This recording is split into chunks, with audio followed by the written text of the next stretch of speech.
So I want you to start by picturing a map. Not a geographical map, but like a map of the society you live in. Right, because usually when we navigate our lives, that map is pretty clearly defined. Exactly. You know where you stand. You know the rules of your workplace, the expectations of your family, your rights as a citizen. Yeah, the boundaries are highly legible. The world loves categorization. It really does. Yeah. You might bump up against those boundaries, but you know they're there. It functions by ensuring there is a specific place for everyone and that everyone remains firmly in that place. But I want you to imagine looking closely at that map of your life and realizing that the very core of who you are. Your deepest capacity to love. Exactly. Your most fundamental biological capacity to love another human being is classified not just as a quirk, but as a severe, punishable crime. Right, like an entire half of the human experience on this map is labeled with a giant warning sign reading, here be monsters. Yeah, and society, the law, your religion, they're all pointing directly at you, telling you that you are the monster. It's terrifying. You find yourself completely off the legible map. So, how do you go about building a life when the legal system, the church, and the rigid, suffocating class system of Edwardian England are comprehensively aligned against you? You're existing in the deepest, most treacherous, societal muddy waters. You really are. And today, we're taking a deep dive into a narrative that pulls a character out of those shadows and forces us to look at the mechanics of that oppression. We're looking at excerpts and the historical context surrounding William de Concieux's novel, Alec, Right, and if you follow literature, you might be familiar with E.M. Forster's famous novel Maurice. which is, a landmark piece of queer fiction written back in 1913. But today, we are looking at a companion narrative. We are viewing this incredibly constrained Edwardian world entirely through the eyes of Alec Scudder. The working-class gamekeeper who captures Maurice's heart. Yes. And shifting the perspective to Alec, it fundamentally changes the stakes of the story, doesn't it? It absolutely does. Forster's original work gives us the view from the upper echelons of British society. For a gentleman like Maurice, the stakes are primarily about reputation. Reputation, inheritance, and the psychological burden of hypocrisy. But looking at this through Alec's eyes gives us the view from the ground floor. Where the stakes are literal survival. Precisely. He doesn't have a family fortune to fall back on. He navigates a world where he is legally, financially, and socially expected to serve others. So our mission for this deep dive is to unpack Alec's radical journey of self-discovery. We're going to explore how sexuality, rigid class structures, and a fierce demand for personal dignity all collide. And ultimately force two men to step entirely outside the bounds of their society to become outlaws. I am so fascinated by the sheer bravery of this journey, but to understand the bravery, we first have to understand the architecture of the trap they were in. Oh, the trap was comprehensive. We're talking about the Edwardian period, the years just before the First World War. An era characterized by just astronomical wealth disparity. Very much so. But more importantly for our deep dive, it was an era defined by draconian legislation regarding homosexuality. Specifically, the Criminal Law Amendment Act of 1885, right? Yes, and this wasn't just a vague moral guideline. The Labouchere Amendment within this act criminalized gross indecency between men. Whether in public or private. Exactly. And what makes it truly terrifying is that it didn't even require proof of a specific physical act. Wait, really? Just the attempt? Just the attempt or intent to procure such an act was enough to land a man in prison with hard labor. Wow. This is the law that famously destroyed Oscar Wilde. It is. It created an empire-wide atmosphere of paranoia, blackmail, and fear. So Alec isn't just fighting internal demons. He is up against the full legal weight of the British Empire. Yeah. Let's look at how a society actually enforces that kind of self-hatred, starting with the foundation of Alec's identity. His realization of his own sexuality happens exactly alongside his realization of his strict class boundaries. Right. So Alec is born in 1893 in the village of Osmington in Dorset. His parents are respectable butchers. Aderin and Elwood. Yeah. And Alec is a smart kid. He's diligent, he has bright brown eyes, and he benefits from the recent progress in England's free education system. But he hits the ceiling of village education incredibly fast. He really does. He loves geometry, he's fascinated by classical history, but he knows the clock is ticking. At 16, his school days will end. The gates of higher learning, Oxford, Cambridge, they're simply not unlocking for a village butcher's son. There is an invisible yet impenetrable ceiling pressing down on him, And the rural agricultural economy of Dorset offers very few paths upward. But his teachers do encourage him to visit the public library in Dorchester. which is a larger town nearby. And that library, it acts as a Trojan horse for ideas that his village would never sanction. It really does. I'm trying to put myself in his shoes in that library. Yeah. You have this boy whose daily reality is meat cleavers, sawdust, and strict Anglican morality. And he's bored to tears by modern history books and basic French grammar. Exactly. But then he wanders into a section devoted to ancient art. Right. He starts pulling down books on the clay vessels, the pottery of ancient Greece and Rome, and what he sees on those pots completely short-circuits everything he has been taught. We have to remember how Victorian and Edwardian society handled the classics. Upper-class men at universities studied Greek and Latin. And within those ancient texts, there was a robust culture of male-male love. Yes, but the establishment carefully coded and censored this knowledge. They kept it strictly within the academic elite. They intellectualized it so it was safe. Exactly. Mm. But Alec bypasses the texts entirely. He finds the visual culture. He finds the unvarnished images. He sees scenes of athletes in action, runners racing naked, wrestlers locked together. Boxers.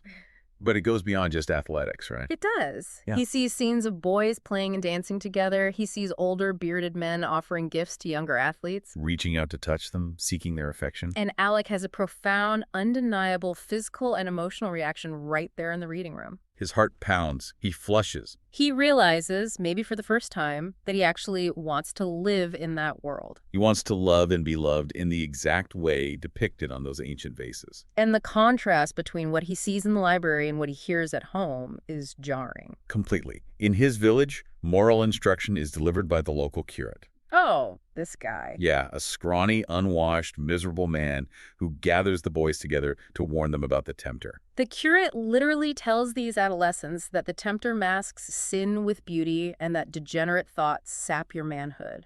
So Alec is receiving this horrific, systematic programming, telling him his natural urges make him a degenerate, a sinner, a monster. It's a system designed to make you police your own mind. Precisely. But at the library, he is looking at the pinnacle of classical heroism. Nobility, strength, beauty. And he sees his own hidden desires reflected not as a sin, but as a virtue. He decides almost instinctively that there must be more to being one of those than the contempt of a scrawny curate. He actively refuses to internalize the label of degenerate. He refuses. It's as if he stumbled upon a secret, ancient instruction manual for a life he didn't even know he was allowed to want. In a world constantly telling him his instincts are vile, these clay pots offer immense validation. And he takes this validation and applies it to his own body. In that same library, he discovers a pamphlet left behind on a table. Professor Attila's 5-pound dumbbell exercise. Yeah. It's part of the physical culture movement of the time, filled with photos of a handsome, muscular, bare-chested athlete demonstrating poses. And Alec is so mesmerized, so physically aroused by the imagery, that he steals the pamphlet. He sneaks it home, hidden inside his copybook. This stolen pamphlet becomes his practical guide to self-actualization. But he can't afford actual dumbbells, obviously. Right. So he scours a shed, finds a pair of rusty plow horseshoes, figures they weigh about 5 pounds each, and creates his own secret gymnasium. He shares a cramped, freezing bedroom with his older brother, Fred. And every day, he stands on Fred's iron bedstead, crouching down just to see his reflection in a tiny, tarnished mirror. Lifting these rusty horseshoes, he is meticulously trying to build his own body into the classical ideal he saw on the Greek vases. It's incredible. I love this detail. He's literally forging his own identity out of agricultural scrap metal in a tiny room. It's a solitary act of rebellion. It gives him a bottomless appetite, and it exhausts him so thoroughly that he can finally sleep without being tormented by his suppressed desires. But this incredible internal awakening, this secret classical world he is building in his mind and body, is about to crash headfirst into the brutal reality of the Edwardian economy. He has to enter the workforce. And he desperately wants to avoid being a butcher. He jokes that he prefers animals alive, or at least when they have sporting chance. But if you are a working-class boy turning your back on the family trade in 1910, your options are severely limited. Right, so he takes a job as an undergamekeeper. Which means he enters the machinery of servitude. Yeah. This is a massive transition. It is not just a change in occupation. It is a fundamental shift in how society demands he view himself. He takes a position at Michaelmount Priory, an estate owned by a vastly wealthy, incredibly detached couple named the Wentworths. And this introduces a highly specific, insidious kind of indignity. Unpack that indignity for us, because back in his village, he already knew he was poor. He already knew the upper classes existed. What changes when he becomes an under gamekeeper? Well, in the village, he might have despised the local gentry, but his interaction with them was limited to doffing his cap on a Sunday. He was an independent butcher's son. Exactly. At Michaelmount Priory, his entire existence is defined by his subservience. He is no longer Alec Scudder. He is just Scudder.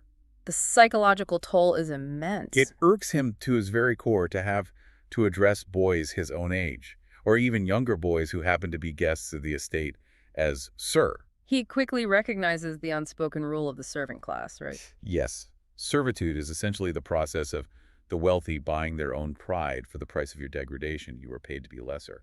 That is a stifling environment for a young man who has been secretly training his body to emulate Greek heroes. He is vibrant, he's working outdoors, his body is maturing beautifully. But he is forced to make himself small, to cast his eyes down. We see the friction between his constrained public life and his explosive inner life perfectly illustrated during the Midsummer St. John's bonfire at a neighboring village called Brentford. The Brentford Midsummer Festival is a crucial set piece. The head gamekeeper gives Alec a half-holiday, and Alec goes to the village fair. He drinks some beer, which begins to disarm his deeply ingrained shame. And he watches the traditional Brentford Midsummer Foot Race. But this isn't a standard track meet. No, it's rooted in older, pagan, rural traditions that predated the strict Anglican morality. This specific race is run entirely naked. It's an incredible moment of release.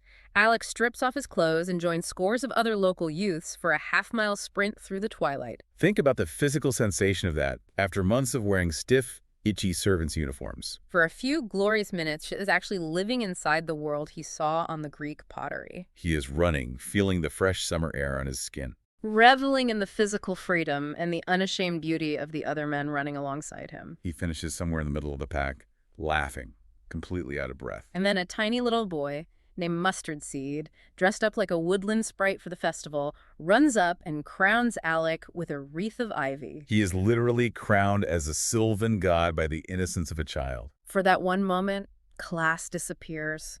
The law disappears. He experiences pure, unadulterated, egalitarian joy and a profound sense of natural belonging. He is exactly who he was meant to be. But the crash back to reality is swift and brutal. He is standing there, naked, sweating, wearing an ivy crown, feeling like a lord of the forest. And then a voice cuts through the crowd. It's Mrs. Wentworth's personal maid, Agnes. She tracks him down, condescendingly mispronounces his name as Sutter, and presses a heavy silver coin into his hand. She informs him that Mrs. Wentworth was watching the race through binoculars from her carriage. Oh, wow. Yeah, that she was pleased with his showing and that this money is his reward. The psychological whiplash is devastating. He has just experienced this transcendent bodily freedom, and in a fraction of a second, the coin reduces him back to a commodity. He is reminded that he is a performing animal for the amusement of his wealthy employer. His physical beauty, his speed, his joy, it all belongs to them. He is being paid for his body, and this commodification sets the immediate psychological stage for the crucial encounter that happens next in the estate's boathouse. Right. This boathouse scene is where all these tensions finally snap. Mrs. Wentworth calls Alec up to the main house and orders him to act as a guide for one of her sophisticated guests from London, a man named Octavian Risley. Alec takes him out to show him the park. They end up at the boathouse, and Risley does not waste time. He propositions Alec, he wants sex, and he makes it clear he is willing to pay handsomely for it. Risley is a fascinating character. Yeah. He is highly educated, wealthy, and deeply cynical. He looks at Alec and doesn't see a human being. He sees an aesthetic object. He compares Alec's face to the Renaissance paintings of Giorgione and his body to the figure of Mercury in Botticelli's Primavera. Risley speaks in this coded language of the elite, dropping classical hints about the sacred band of Thebes and quoting Virgil's Formosus Alexis. He's basically saying to Alec, I know you're queer. My hostess, Mrs. Wentworth, knows you're queer, so let's drop the servant master charade and get down to a transaction. Risley assumes, quite naturally for a man of his class, that a servant can be bought. and he even tries to wrap this transaction in a philosophy of bravery. He tells Alec that he hates how his upper-class peers sit around in London reading Greek poetry about male love, but are too terrified of the police to actually act on it. Risley says, "I feel living in fear. That's not living at all." Which, frankly, is a pretty compelling argument. It actually catches Alec off guard. It does, because Risley is articulating a truth that Alec feels deeply. Living in fear isn't living. But we have to look closely at Alec's reaction. This is exactly where I get stuck and where I want to challenge Alec's decision-making. I'm trying to view this from a pure survival standpoint. Okay. Alec is isolated. He's desperate for connection. He has these intense suppressed desires. And suddenly, a wealthy, educated man is standing in front of him, offering him exactly what he wants. A physical encounter with another man. Plus, Risley is offering him money, which Alec desperately needs, and speaking to him using the very classical mythology Alec idolizes. Right. It goes against every survival instinct to say no. Why does Alec refuse him so fiercely? Why does he cross his arms and say, "I don't fancy you"? Because if we look at the mechanism of what Risley is actually offering, it isn't connection, it's consumption. Risley represents the absolute worst of what Alec has learned to hate about the upper class. It's the sheer entitlement. Risley views Alec not as a partner, but as a beautiful, rustic servant to be consumed and compensated. Notice what happens the second Alec hesitates. Risley's sophisticated veneer drops, and he becomes insulting. He tells Alec that he probably prefers the rough, illiterate runners at the Brentford race who would just knock his teeth out. Risley is patronizing and fundamentally assumes inequality. Ah, I see. So for Alec, accepting Risley's money would be the same as accepting Mrs. Wentworth's coin for running the race. It would mean agreeing that his body is for sale. Exactly. Alec's refusal in the boathouse is his first major undeniable assertion of his core philosophy. He realizes that when it comes to intimacy, to the core of who he is, I am not your servant. He refuses to be shamed for his desires, but he equally refuses to let those desires turn him into a commodity. He doesn't want a patron. He wants a friend. He wants an equal. That distinction between a patron and a partner is brilliant. He wants genuine connection, but he finally understands that he is never going to find it while trapped in the transactional, highly structured world of Edwardian domestic service. The game is rigged. So he decides to flip the board. He comes up with an escape plan. He decides he and his brother Fred are going to emigrate to Argentina. It's a drastic move, leaving his country forever to escape the class ceiling. But emigration takes money and time. In the interim, the Wentworths go through a messy divorce, the Michael Mount estate is sold, and Alec needs a new job. He takes a position as an under-gamekeeper at a different estate called Penge. Moving to Penge initiates a profound period of education for Alec. Penge is owned by the Durham family. The aging dowager, Mrs. Durham, her son Clive, and Clive's new wife, Anne. It's a smaller, somewhat shabbier estate than Michael Mount, but the invisible walls of the class system are just as thick. And the policing of the servants is even more intense, primarily because of the introduction of Reverend Berenius. Reverend Berenius sounds like a walking nightmare. He essentially functions as the panopticon of Penge.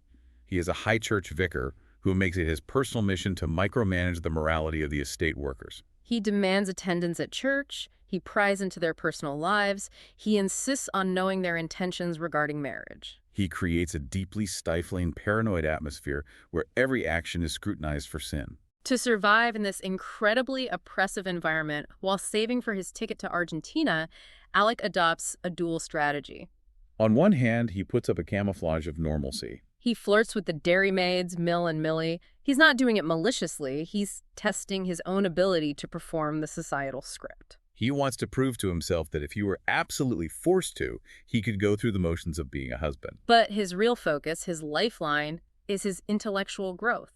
He starts attending the Working Men's College in the nearby town of Wilton. The Working Men's College is a vital historical detail. These were real institutions that emerged in the mid-19th century, founded by Christian socialists. The goal was radical for the time, wasn't it? Yes, to provide university-level education in the humanities to artisans and laborers, breaking the monopoly the upper classes held on higher learning. Alec enrolls in two classes that change his worldview.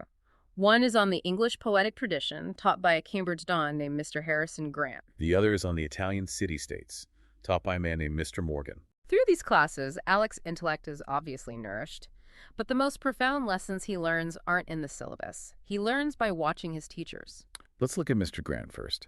Grant is older, very traditional, very repressed. He teaches poetry, but surprisingly, he also offers boxing lessons to the working class students. Alec, who is highly observant, watches Grant during these boxing matches. He correctly intuits that Grant is queer, that he is secretly aroused by watching these strong working-class men spar. But that Grant is completely paralyzed by his own internal repression and his rigid adherence to class boundaries. Grant desperately wants their physical touch, but cannot even admit it to himself. Grant is a tragic figure. He represents the slow death of living entirely within the rules of the 1885 Amendment. Then Alec observes Mr. Morgan, his Italian history teacher. Morgan is different. When Morgan analyzes Botticelli's Primavera in class, the exact same painting Risley used to cynically proposition, Alec Morgan does it with genuine, tender appreciation. Morgan treats the working men not as charity cases, but as intellectual equals. He goes to the local pub with them after class. Alec grows to love Morgan as a mentor and a friend, and crucially, Alec realizes that Morgan is also queer. But Morgan is trapped too, isn't he? Yes, but by different chains. Morgan isn't trapped by snobbery. He is shackled by a profound, misplaced sense of kindness. He has internalized the societal message that his desires are inherently harmful, so he isolates himself romantically out of a fear of ruining another man's life. This is such a pivotal realization for Alec. He is observing these highly educated upper-class men. He watches Grant, he watches Morgan, and he also discovers that his own employer, the respectable squire Clive Durham, has a hidden history of same-sex romance. Alec looks at all these wealthy, privileged men, and it's like he is suddenly seeing the bars of a massive gilded cage. He realizes that having money, having a Cambridge education, or owning an estate doesn't make these men free. In fact, their immense societal capital makes them far more terrified of losing their status than Alec is. That realization strips away the inherent superiority of the gentry in Alec's mind. The Edwardian class system relied heavily on the working class, believing that their betters were morally and intellectually unshakable. Alec's education at the Working Men's College demystifies the elite. He sees their hypocrisy, their fear, and their shared human frailty. And this newfound clarity, this dismantling of his own deference, is the necessary psychological groundwork for what happens when Maurice Hall arrives at Penge. Maurice Hall is Clive Durham's old friend from Cambridge. He's a stockbroker, firmly embedded in the London elite. Alec first spots him from a distance, and there is this immediate, intense moment of mutual eye contact across the lawn by a car. Alec feels a sudden electric charge. But more importantly, he looks at Maurice's face and doesn't just see a gentleman. He sees desire, deep loneliness, and a profound aching longing. Alec recognizes a fellow prisoner. Exactly. What follows is a sequence of agonizing misconnections, unspoken tension, and rainstorms. It culminates in one of the most intense scenes in the narrative. It's late at night, the rain is pouring down, Alec is standing out in the dark, soaking wet, staring up at the lit window of the russet room where Maurice is staying. He watches Maurice pacing back and forth in the room, clearly agitated, looking out into the dark, even slapping his own face in frustration. And then Maurice violently throws open the window and yells a single word to the night sky. Come! It is a raw cry of absolute desperate longing.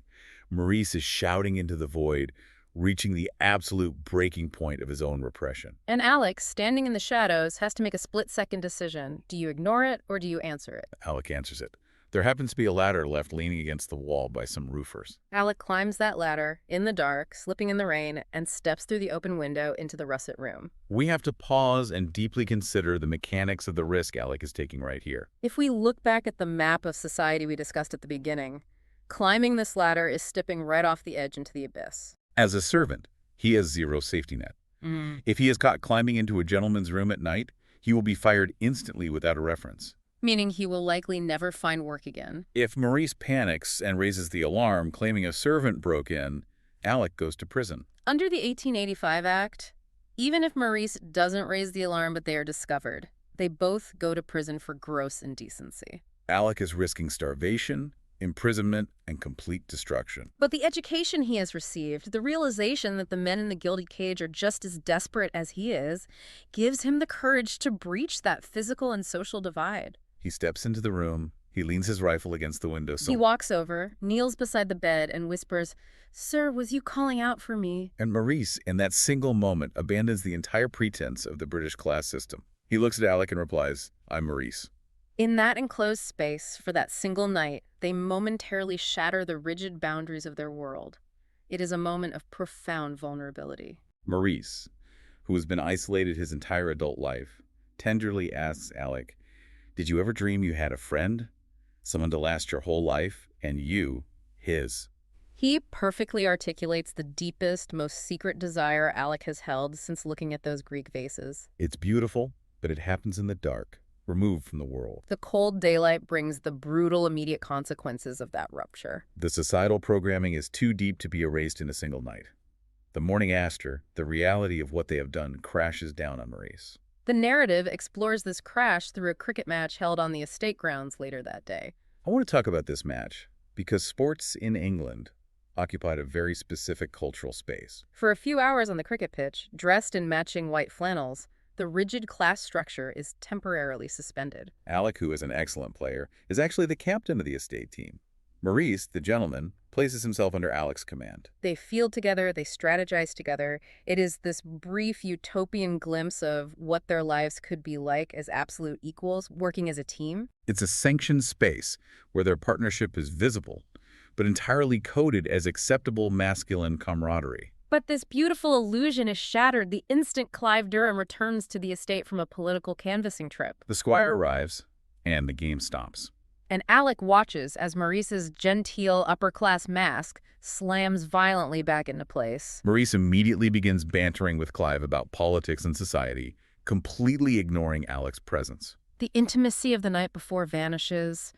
And then Maurice does something devastating. He abruptly claims he is feeling ill, abandons the cricket match midway through, packs his bags, and flees back to London without speaking a single word of goodbye to Alec. It is a textbook panic response. In the cold light of day, Maurice is utterly terrified by the magnitude of the line he crossed. He retreats to the geographical and psychological safety of his class. He runs back to the city, leaving Alec completely abandoned, holding the emotional bag. Alec is left behind.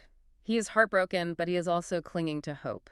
He waits in the freezing, leaky boathouse on the estate for 2 entire nights, staring out into the dark, hoping Maurice will sneak down to see him before returning to London. But Maurice never comes. Alec is freezing, hurt, and most of all, he is furious. And this cocktail of pain and anger drives him to commit a dark, desperate act. He goes back to his room and writes a letter to Maurice in London. It is a threatening letter. He writes, "I am not your servant. I will not be treated as your servant, and I don't care if the world knows it." He explicitly threatens to travel to London, find Maurice, and expose their affair. He demands that Maurice meet him. This is where the story enters highly volatile moral territory. I have to be honest, when I was first reviewing this part of the narrative, I really struggled. I lost some sympathy for Alec here. Oh, really? Yeah. Up until now, he has been this principled figure fighting for his dignity. He turned down Risley's money because he refused to be transactional. But suddenly, he writes a letter that looks exactly like extortion, threatening to destroy a man's life. To trigger the 1885 Act and send them both to prison feels vindictive. It feels like he's becoming the villain of his own story. Exactly. Ah. How do we reconcile this? Is Alec really a blackmailer? It's a completely valid reaction to have, and it requires us to dive deep into the psychology of marginalized rage. Okay. If we look at the text and the context carefully, it becomes clear that this is not a calculated act of extortion for financial gain. Alec doesn't ask for a specific sum of money.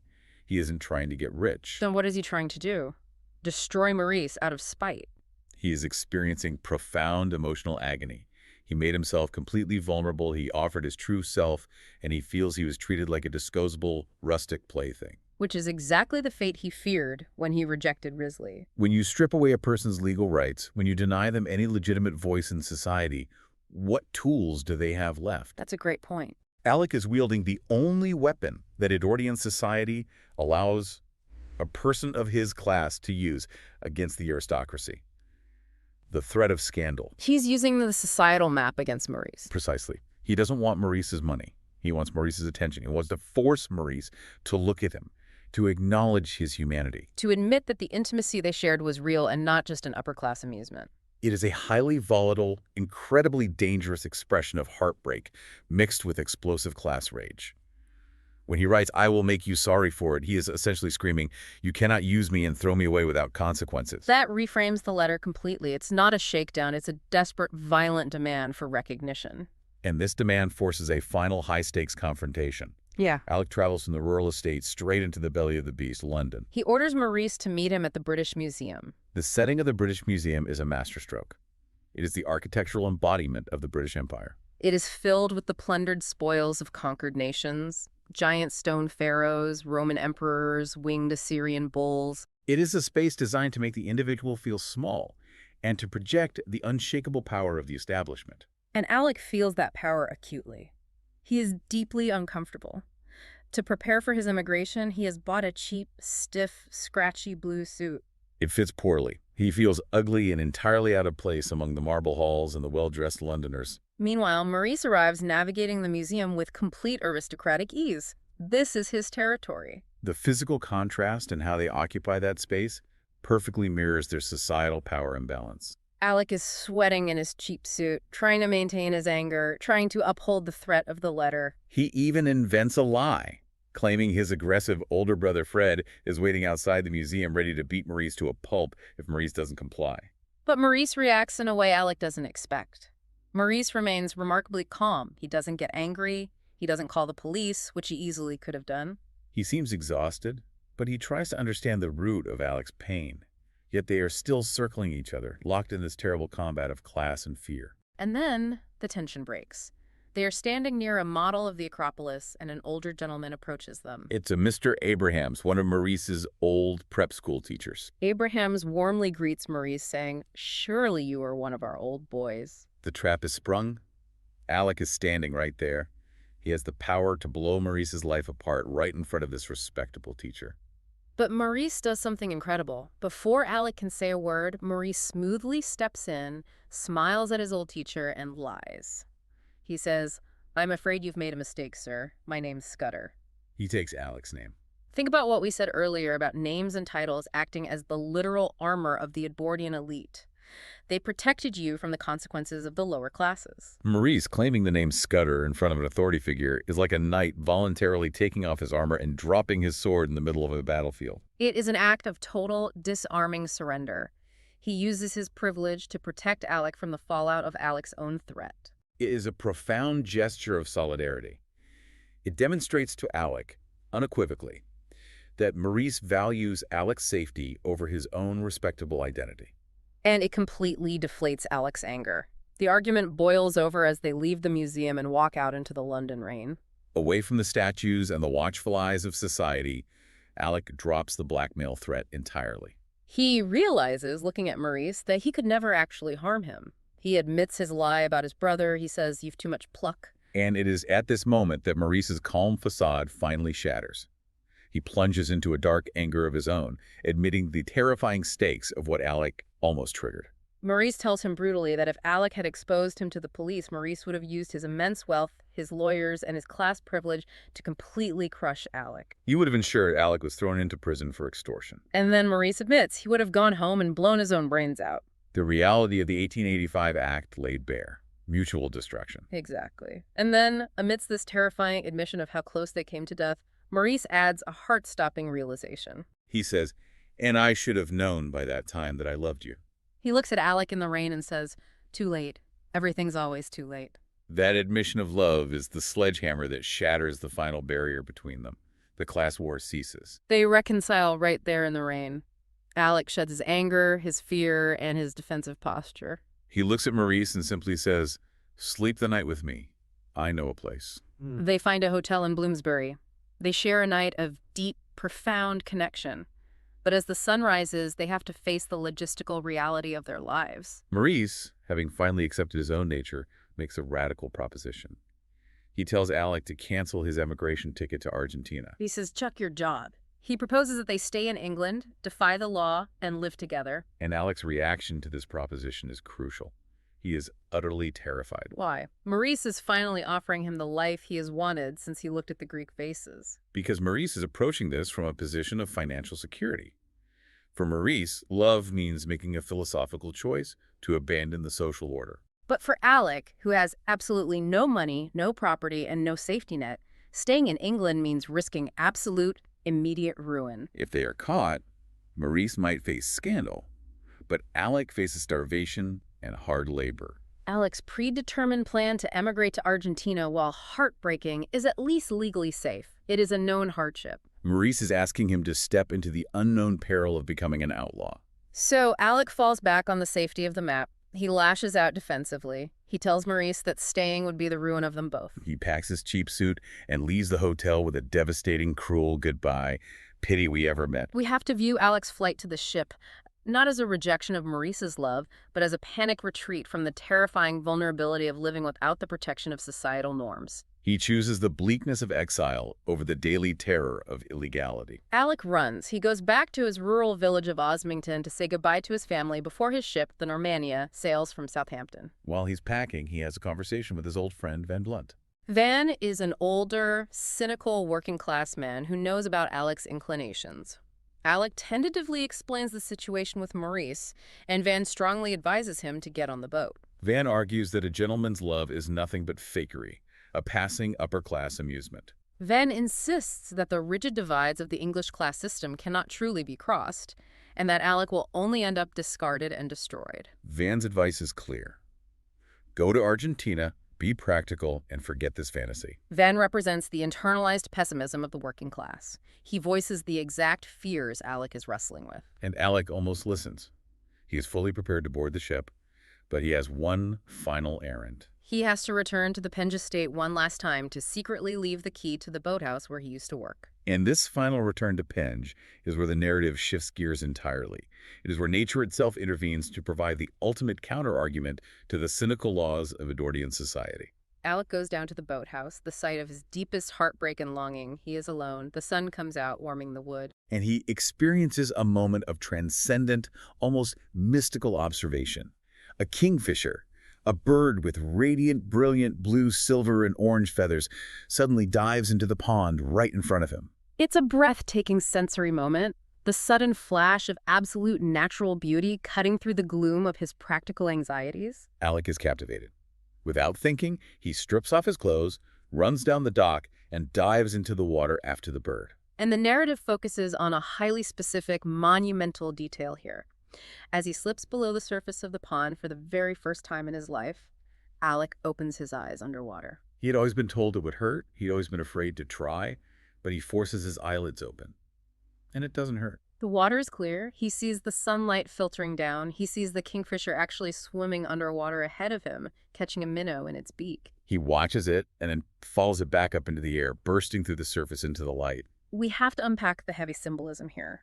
Why is opening his eyes underwater the catalyst for his final decision? Historically, the working classes in rural England often had a deep fear of deep water. Many couldn't swim. Water represents the unknown, the hidden depths, the subconscious. For his entire life, Alec has kept his eyes tightly shut to the depths of his own reality. He has been afraid of the pain of looking at who he truly is, afraid of the judgment of the curate, afraid of the laws of the empire.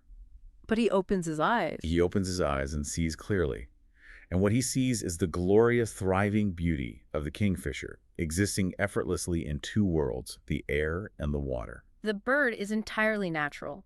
In that moment of clarity underwater, Alec finally internalizes the truth that his own desires, his own nature, are also entirely pure and natural. This specific visceral experience with the natural world directly and permanently counters the religious programming of the vicar who called him a sinner, and the societal programming of Van who called his love fakery. Nature does not recognize the 1885 Criminal Law Amendment Act. That clarity provides him with the spiritual fortitude he desperately needs. He climbs out of the water and makes his choice. He decides to let the Normannia sail to Argentina without him. He throws away his safe, predetermined future. He decides to wait in the boathouse as the sun sets, accepting the terrifying, very real possibility that Maurice might not come back for him. He accepts that he might have thrown away his life for nothing. It is the ultimate leap of faith. He embraces the vulnerability he fled from in London. But his faith is rewarded. Maurice arrives at the estate at the very last possible moment, having rushed down from London. He finds Alec asleep in the boathouse. And Maurice, completely stripped of his upper-class armor, confesses, "I couldn't help myself. I'd have done anything for you. I'd have jumped over the moon." They embrace. And then Maurice does something that finalizes their rebellion.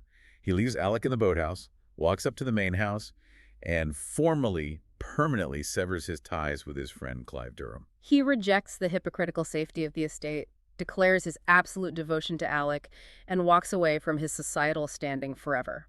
He steps completely off the map. It is the definitive break for both of them. They have chosen each other over society.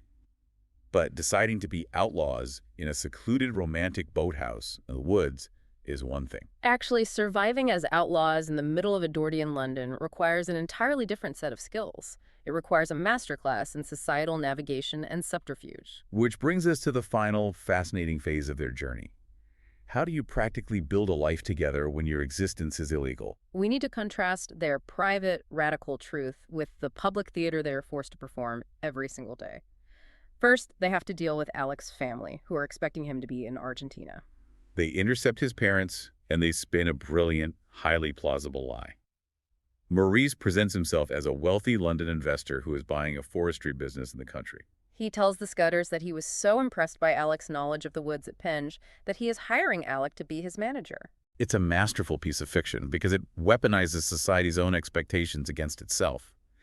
The lie perfectly satisfies the Scudders' desperate need for respectability and upward mobility for their son.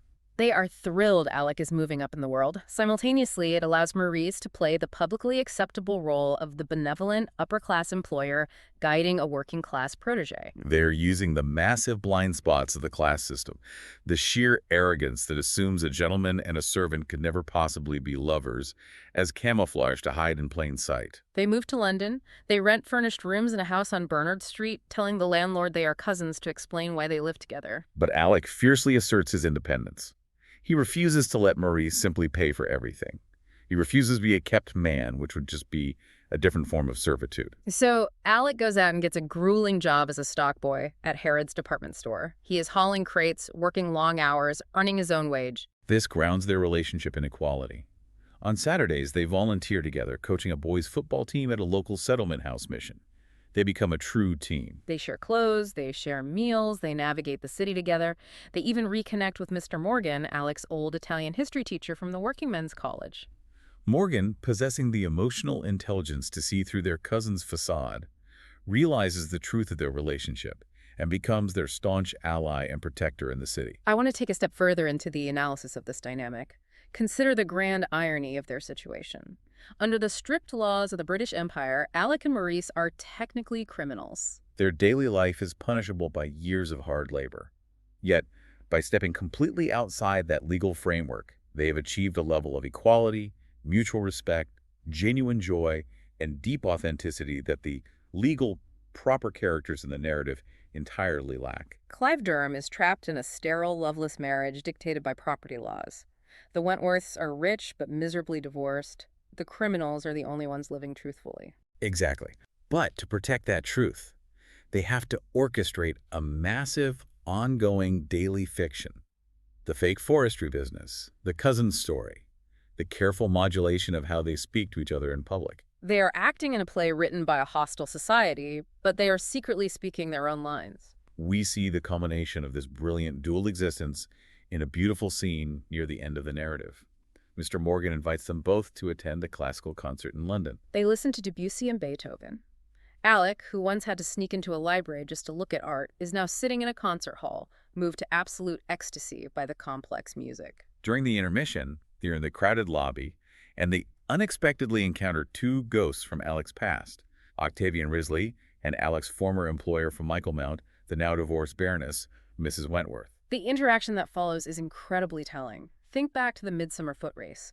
Mrs. Wentworth once sat in a carriage and had her maid hand Alec a coin as a reward for running naked. She treated him like livestock. Now, she approaches him in the lobby of a London concert hall.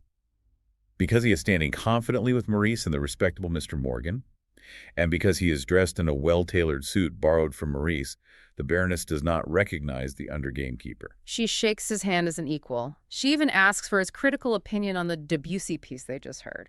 It's a breathtaking moment of social subversion. She accepts him entirely into her sphere, completely oblivious to the fact that it is a radical, illegal, deeply subversive love that has placed him there. Later in the narrative, we learn that Maurice and Alec begin attending the Cave of the Golden Calf. This was a real historical avant-garde cabaret club in London, founded by Frida Strindberg, frequented by artists and bohemians. The club's manifesto declared a desire for the reality of the unreal. The reality of the unreal. That phrase perfectly encapsulates what Alec and Maurice have achieved.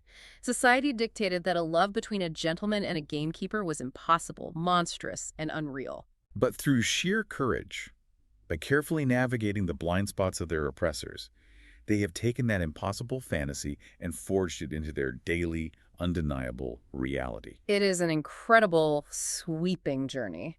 To briefly look back at the ground we've covered, we have followed Alex Scudder from a constrained, frustrated village boy lifting rusty horseshoes in a freezing bedroom, trying to build a body worthy of ancient heroes. We watched him enter the machinery of servitude, where he was commodified, but where he stubbornly refused to surrender his dignity or let his intimacy be bought. We saw him educate himself, recognize the fragile gilded cage of the upper classes, and boldly climb a ladder in the rain to claim the connection he deserved. He opens his eyes underwater, sees the unvarnished truth of his own nature, and navigates a world meticulously designed to crush him. And he emerges not just surviving, but actively thriving in a partnership of true, hard-won equality.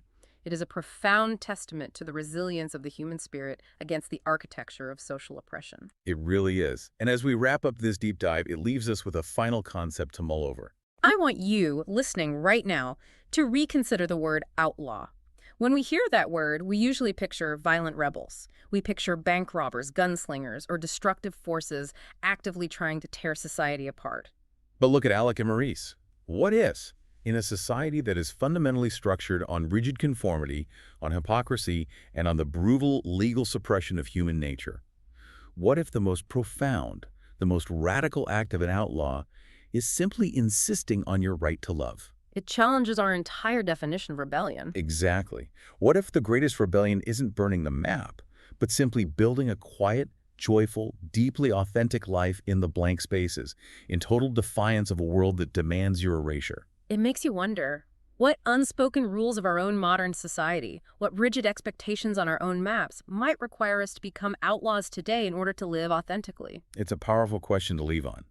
Sometimes the map we are handed is fundamentally flawed, and the only way to find our true north is to have the courage to step off the edge. To wade right into those muddy waters, open your eyes, and find clarity. Thank you for joining us on this deep dive into Alec's world. Keep questioning the map, and we'll see you next time.